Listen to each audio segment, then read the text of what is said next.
जी मेरा नाम Abhishek and I am a student just like you guys. I just want to share my knowledge and experience whether it is bad और good only to help you guys in any possible way. आज की इस video में हम discuss करेंगे flamingo का chapter number तो नहीं पता बट पोएम है जिसका नाम है कीपिंग क्वाइट, जिसको लिखा है पेब्लो नेरुडा ने. नाम याद रखना क्योंकि एक नंबर का पोइट का नाम आता है तो इसलिए इतनी ही इंपॉर्टेंस है. बस नाम याद रखते हैं हम क्योंकि हमें एक नंबर चाहिए. ठीक है, पोएम को हम डिस्क्राइब करेंगे. 6 स्टैंजा हमारे पास, तो 6 के 6 स्टैंजा को हम क्या करेंगे, एक एक करके एक्सप्लेन करने की कोशिश करेंगे. अगर समझ आता है तो ठीक है, नहीं समझ आता तो पहले से मैं सॉरी बोलता हूँ. तो पहला स्टैंजा शुरू होता है सामने, वो होता है नाउ यू विल से लेके आर्म्स सो मच तक. तो इस स्टैंजा में जो पोइट है वो ये कहता है कि आपको जो है 12 तक काउंट करना है, यानी कि मुझे 12 तक काउंट करना है. और तब तक के लिए क्या होगा, कोई भी लैंग्वेज नहीं बोली जाएगी अर्थ के सरफेस के ऊपर. सब शांति से मोशनलेस और क्वाइट हो जाएंगे, मतलब चुप हो जाएंगे एकदम से. और यहाँ पे 12 की इंपॉर्टेंस ये है, क्वेश्चन पूछा जाता है कि 12 क्यों यूज़ किया गया है. तो 12 शायद इसलिए यूज़ किया गया है क्योंकि 12 आवर्स होते हैं हमारे दिन में और उसके बाद 12 बजे तक घड़ी में टाइम होता है हमारे पास और 12 महीने होते हैं. तो इन वजह से 12 का यूज़ करने का यहाँ पे पर्पज़ है. दूसरी बात ये कि पोइट चाहता है कि सब कुछ मोशनलेस रहे और एक टाइम ऐसा आए, मतलब कब अर्थ पे एक बार ऐसा हो कि एक कोई भी लैंग्वेज ना बोली जाए. There will be no language spoken उस पर्टिकुलर टाइम पीरियड में जब तक हम 12 को काउंट कर रहे हैं. इस पर्टिकुलर टाइम में जब 12 तक काउंट हो रहा है तो पोइट चाहता है कि कोई भी अपने आर्म्स ना हिलाए, सब मोशनलेस रहे और सब क्वाइट रहे. तो ये था हमारा पहला स्टैंजा. अब आगे बढ़ेंगे दूसरे स्टैंजा की तरफ. इट वुड बी से लेके सडन स्ट्रेंजनेस तक. अब इस पैराग्राफ में, इस स्टैंजा में जो पोइट है वो ये बताता है कि अगर ऐसा हुआ कि अगर हम 12 तक काउंट करेंगे तो क्या क्या हमें अचीव होगा. तो इससे क्या क्या अचीव होगा मुझे याद तो है नहीं. पोइट ये डिस्क्राइब करना चाहता है इस वाले स्टैंजा में कि अगर हम 12 तक काउंट करके क्वाइट रहें, शांत रहे, तो इससे होगा क्या, इससे एक सेंस ऑफ ह्यूमैनिटी बढ़ेगी. लोगों के बीच में क्या होगा, ब्रदरहुड बढ़ेगा. इससे होगा कि हमें एक दूसरे को समझने का मौका मिलेगा क्योंकि हम अपनी बिजी लाइफ में कभी किसी के लिए सोच नहीं पाते. तो ये वो टाइम होगा जब हम किसी के लिए कुछ सोच सकते हैं. ब्रदरहुड बढ़ेगा और ये जो मोमेंट होगा एक्जॉटिक होगा, एक्साइटिंग होगा और अनयूजुअल होगा. अनयूजुअल इसलिए क्योंकि हम इस चीज़ से फैमिलियर नहीं है, हम अपनी बिजी लाइफ में इतने ज़्यादा एंग्रॉस हो जाते हैं कि चीज़ों को सोचने का मौका नहीं मिलता. तो उस पर्टिकुलर टाइम पे जो हम शांति बनी रहेगी तो वो हमारे लिए अनयूजुअल, एक्सोटिक और एक्साइटिंग होगा. कोई भी मशीनें आवाज़ नहीं करेंगी जिससे एटमॉस्फेयर पल्यूट होगा. स्ट्रेंज मोमेंट होगा जहाँ पे हर मतलब स्टिलनेस होगी चारों तरफ. तो इससे हमें पता चलता है कि सेकेंड पैराग्राफ में पोइट ये डिस्क्राइब करना चाहता है कि जो हमने स्टिलनेस बनाई है उससे हमें मिला क्या है. अब हमारा है थर्ड स्टैंजा, जिस शुरू होता है फिशरमैन से और ख़त्म होता है हैंड्स पे. ठीक है, अब मैं पूरा पैराग्राफ नहीं देख रहा क्योंकि मुझे खुद को नहीं पता बस में. अब इस पैराग्राफ में पोइट ये बताना चाहता है किस तरीके से जो हम अगर ये चुप रहेंगे, मतलब चुप रह के इतना फ़ायदा हो रहा है ना, वो बताना चाहता है पोइट कि दोनों के फ़ायदे, नेचर के भी फ़ायदे और ह्यूमंस का खुद का फ़ायदा है. नेचर का ये फ़ायदा कि एक एग्जाम्पल उसने दिया है कि जो फिशरमैन है वो उस टाइम पर क्या होगा, कोई भी फिश नहीं पकड़ेगा तो जो समुद्र के अंदर जितने वेल्स रह रही है या जितनी मछलियाँ रह रही हैं, वेल्स बोल दिया सीधा, मतलब वेल्स कौन पकड़ता है, जितनी वेल्स रह रही, जितनी मछलियाँ रह रही है वो सब थोड़ी देर के लिए बिना डरे वहाँ आराम से अपना टाइम स्पेंड कर सकती हैं, चाहे वो थोड़े टाइम के लिए रहे, लेकिन ये नेचर के लिए प्रोटेक्शन हो रही है. ह्यूमंस उस टाइम पे एक्सप्लॉइट नहीं कर पाएगा नेचर को, ये मैसेज देना चाहते हैं.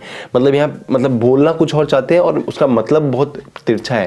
तो ये चीज़ समझने वाली बात है. दूसरी चीज़ ये बताइए कि दूसरा एग्जाम्पल ह्यूमंस के लिए दिया गया है कि जो सॉल्ट गैदर करते हैं वो भी अगर 12 तक काउंट करते करते चुप रहेंगे तो उतने में उनको टाइम मिल जाएगा अपने हाथों को, जो उनके हाथों में चोट लगी है, मतलब काम लगातार करने से जिनकी, मतलब हम लगातार काम करते रहते हैं, इतने एंग्रॉस हो जाते हैं, सोचते तक नहीं है अपने बारे में, तो वो पर्टिकुलर टाइम मिलेगा हमें रिकवर होने का.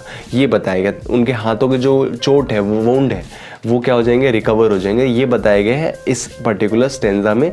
तो देखो जो बोला गया 2 एग्जाम्पल से वो एज इट इज़ नहीं समझना है, उसके थ्रू, एग्जाम्पल के थ्रू वो बहुत बड़ी बात बोली जा रही है कि हम जो है इतने ज़्यादा बिजी हो रखे अपनी लाइफ में, इतने ज़्यादा बिना सोचे समझे ऐसे काम कर रहे हैं जिससे नेचर का और खुद का हार्म भी किए जा रहे हैं बस काम करने के चक्कर में.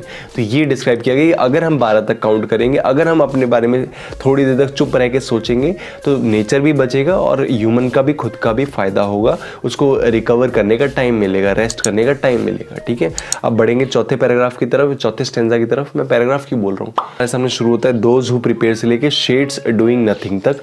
इस पैराग्राफ में जो पोइट है वो उनके ऊपर बात करना चाहता है जो वॉर की प्रिपरेशन करते रहते हैं, मतलब एक दूसरे को डिस्ट्रक्ट करने के लिए, जो अभी आजकल चल रहा है इंडिया पाकिस्तान के बीच में.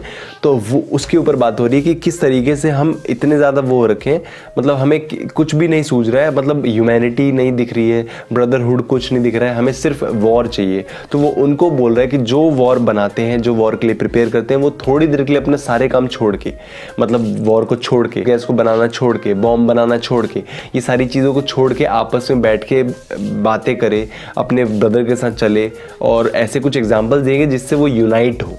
मतलब यहाँ पे यूनिटी एक बड़ा मैसेज है पोइट का इस पर्टिकुलर स्टेंजा में। जो पर्टिकुलर वो लोग हैं जो वॉर के लिए सोचते हैं, वो अपने क्या करें, मेंटल स्ट्रेंथ को बढ़ाए, ह्यूमैनिटी को बढ़ाए, ब्रदरहुड को बढ़ाया जाए। तो इस चीज़ का बढ़ावा दिया जाने की कोशिश की जा रही है इस पर्टिकुलर स्टेंजा में, ठीक है ना। कर रहे हैं मतलब जो भी डिस्ट्रक्टिव काम हो रहा है, मतलब जो भी तोड़ फोड़ का काम सोच रहे हैं, मतलब जो भी क्यों बोल रहा हूँ बार बार, कि जो भी वो ऐसा कुछ सोच रहे हैं जिससे डिस्ट्रक्शन होगी, वो छोड़ के वो इन चीज़ों पे ध्यान दे किस तरीके से ब्रदरहुड और ह्यूमैनिटी को बढ़ावा मिले, ठीक है ना।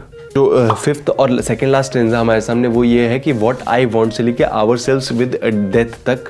तो इसमें पॉइंट ये बताना चाहता है कि जो वो बोल रहा है कि हमें थोड़े 12 तक काउंट करना है और चुप रहना है, इसका मतलब ये नहीं कि इनएक्टिविटी करनी है। इनएक्टिविटी मतलब मर नहीं जाना है। कुछ लोग मंदबुद्धि वो ये ना सोचे कि पॉइंट ये बोले कि हाँ भाई सबको चुप रहना है, तो सब सोचे कि मर जाएंगे तो सबसे बढ़िया रहेगा, सब चुप हो जाएगा, टोटल इनएक्टिविटी हो जाएगी। तो ये चीज़ नहीं बोल रहा है पॉइंट, ये कहना चाहता है, उसका मोटिव ये है कि हम जो है अपनी सेल्फिश लाइफ में इतने ज़्यादा बिजी हो रखे हैं, चलते जा रहे हैं, कुछ भी नहीं सोच रहे हैं। तो अगर उस पर्टिकुलर टाइम में हम थोड़ी देर के लिए रेस्ट करेंगे, थोड़ी देर के लिए रुक जाएंगे, अपनी लाइफ को पॉज देंगे और अपने ऊपर इंट्रोस्पेक्ट करेंगे, तो hमें एक दूसरे को समझने का ज़्यादा मौका मिलेगा। हम एक ह्यूमैनिटी, एक ब्रदरहुड बनाने में ज़्यादा सफल रहेंगे, सक्सेसफुल रहेंगे, तब जब हम अपने आप को सोच पाएंगे, अपने माइंड को रेस्ट देंगे, पीस देंगे थोड़ी देर के लिए। तो ये मैसेज देना चाहता है पॉइंट। उसका ये मतलब नहीं कि हमें टोटल इनएक्टिविटी करनी है या डेथ का सिंबलाइज नहीं कर रहा है वो, ठीक है। लास्ट स्टेंजा हमारे सामने वो शुरू होता है परहैप्स द अर्थ से लेके आई विल गो तक। तो इस स्टेंजा में पोइट हमें एक एग्जांपल देके बताना चाह रहे हैं कि किस तरीके से हमें जीना चाहिए।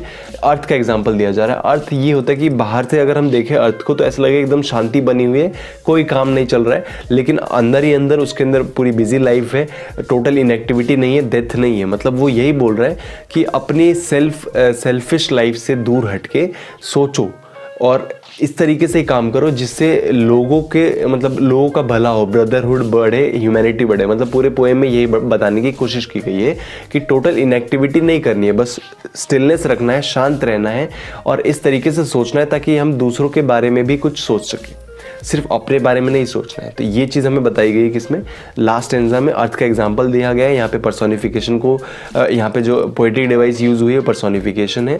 कुछ ऐसे वर्ड्स है पोएम में जो आपको याद रखने, जैसे इंट्रोस्पेक्ट है और एग्जॉटिक मोमेंट है। एग्जॉटिक मोमेंट तब आया था जब सब चुप हो जाएंगे और अपने अपने बारे में सोचना बंद करके लोगों के बारे में सोचेंगे, ह्यूमैनिटी को बढ़ावा मिलेगा। ये सारे जो वर्ड्स है ये आपको याद रखने, मतलब प्रॉपर एकदम, मतलब जैसे वो होता है ना, स्पीच देनी है एक बढ़िया से कि ह्यूमैनिटी, ब्रदरहुड, इसके ऊपर है हमारे पास पोएम।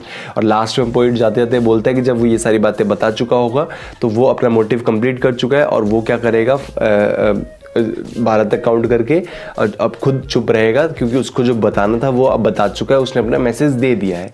तो ये पर्टिकुलर इस पूरी पोएम में हमें यही बताया गया है कि हमें चुप रहना है, दूसरों के बारे में सोचना है, अपने फालतू के कामों से दूर हटके और सेल्फिश कामों से दूर हटके पूरे एज ए होल सोसाइटी के लिए कुछ सोचना है, ठीक है। उसके बाद मैं ये बताना चाहूँगा कि यहाँ पे ये बताने की कोशिश की गई है, क्या कोशिश की गई है, बताने की कोशिश की गई है कि हमें ढिंडोरा नहीं पीटना अपने काम का कि भाई ये कर रहे वो कर रहे हैं, शांति से सोच के आराम से काम करते रहना है। ये चीज़ बताने की कोशिश की गई, ठीक है।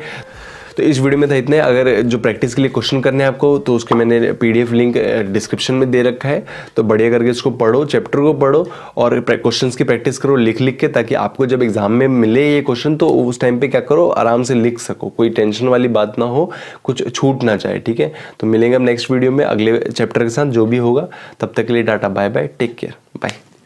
जो तेरे सबसे खास है वही जहरीले सांप है, ढूंढने निकले प्यार जब तेरी माँ है तेरे पास में। There would be no sound unusual or exciting.